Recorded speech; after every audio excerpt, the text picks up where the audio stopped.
You could be larger than life, bigger than the world, living out the hopes and dreams of every boy and every girl. You could fly higher than the sky, shine brighter than the stars. You could have all you ever wanted, shoot the moon and reach for Mars. You know you could.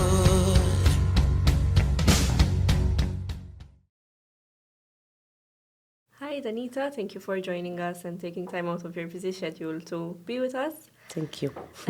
For those of our listeners who are not really maybe familiar with your content, could you tell us a bit about yourself, what you do, and how you got into content creation and social media?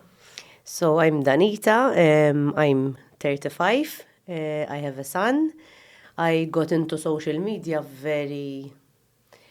it wasn't planned. I was gonna get married, and I got this idea that I wanted to start a blog. When I started 9 years ago almost, there was no Instagram. Instagram wasn't famous. It was only Facebook.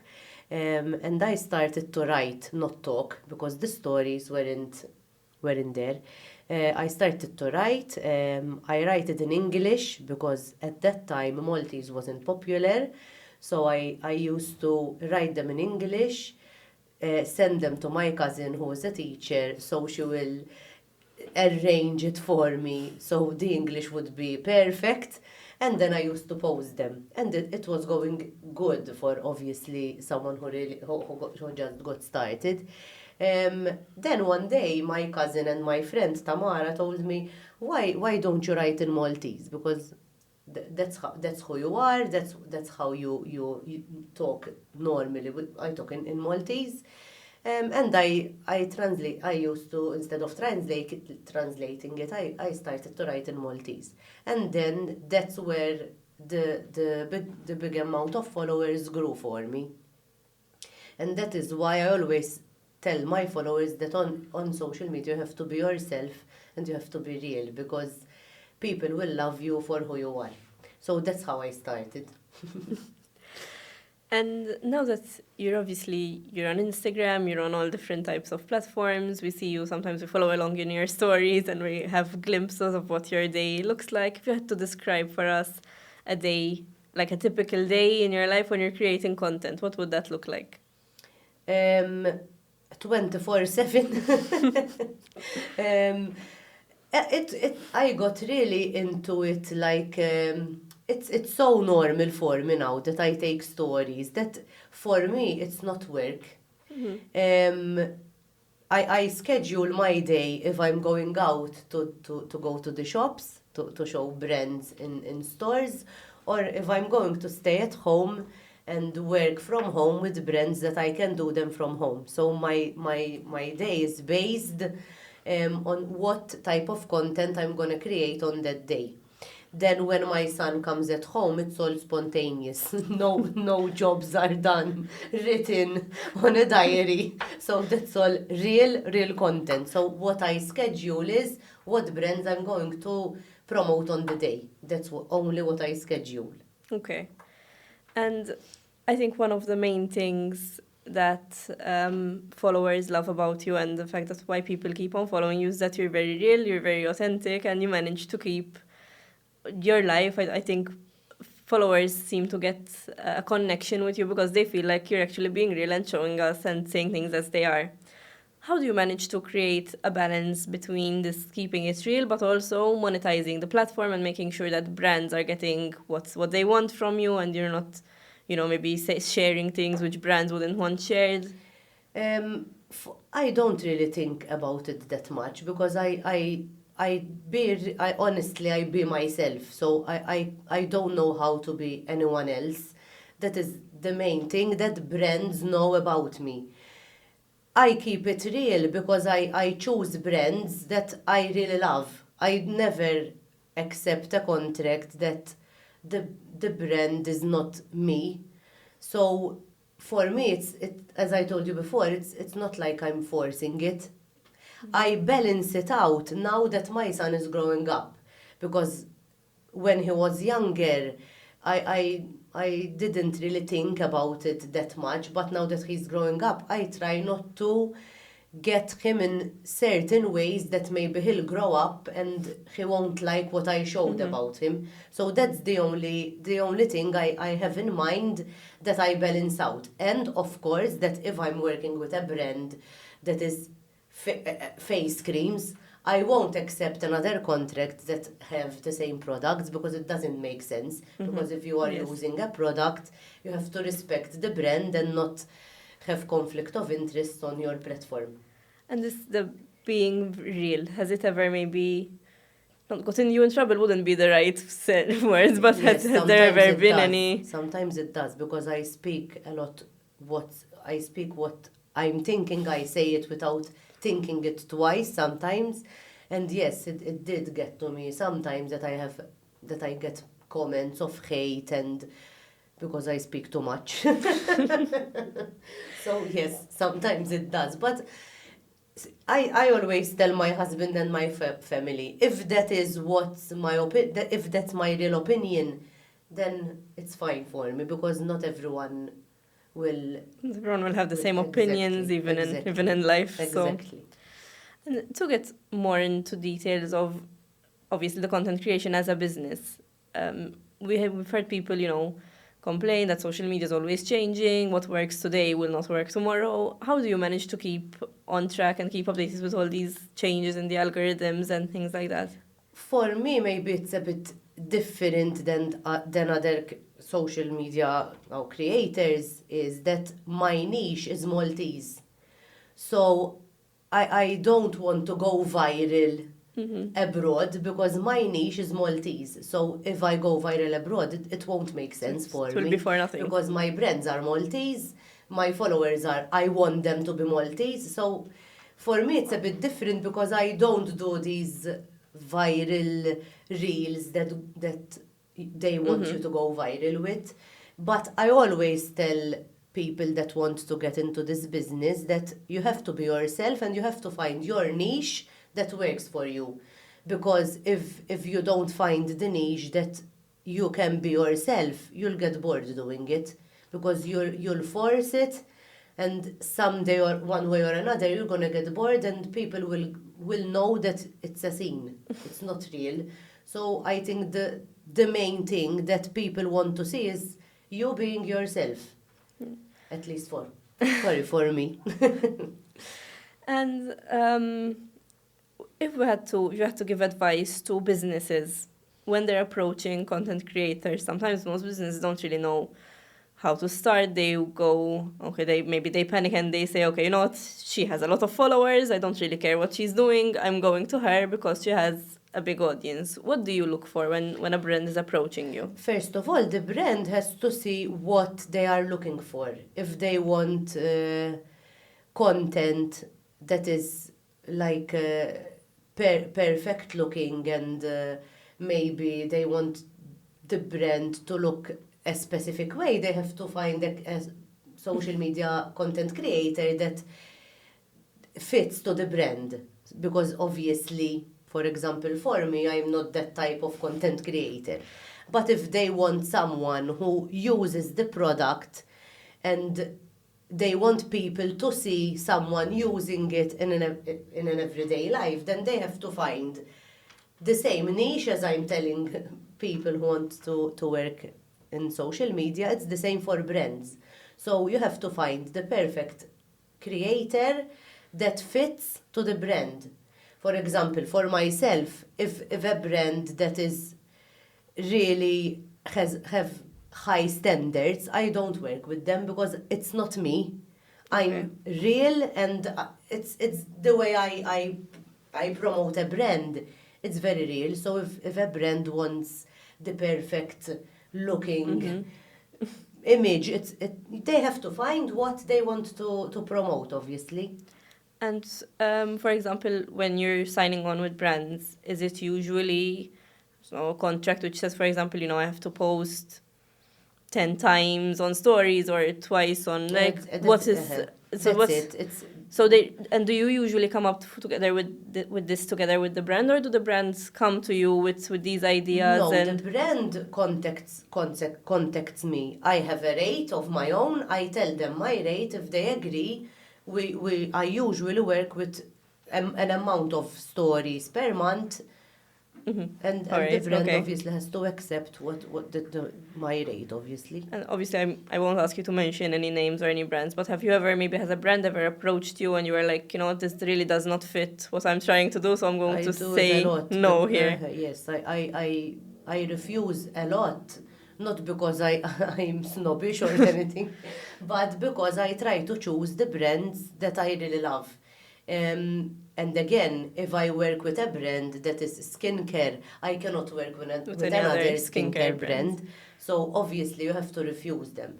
But my main thing is that I work with brands that I really like using, I really love using them, and I believe in the brand, because if I'm not honest with my followers, then you lose trust, obviously. How do you create a balance between the brands that approach you, so obviously you will have to share them on your stories and on your feed, and brands that you genuinely use every day and you say, okay, so this person is doing a really good job, and even though they're not paying, they deserve to have a spotlight. It's very easy, because since I get my day-to-day routine every day, if I'm using something that I like it's normal for me that I tell my followers about it. So I don't really think about it a lot. I just promote it sincerely and honestly because I like it. Okay. And when you look at the future of social media, there's younger people now are moving to TikTok, and Reels have become much more popular than they were. Studies are showing that people have a really low attention span, so they're literally just flicking through. How do you see that evolving, and how do you think that will change the landscape for content creators?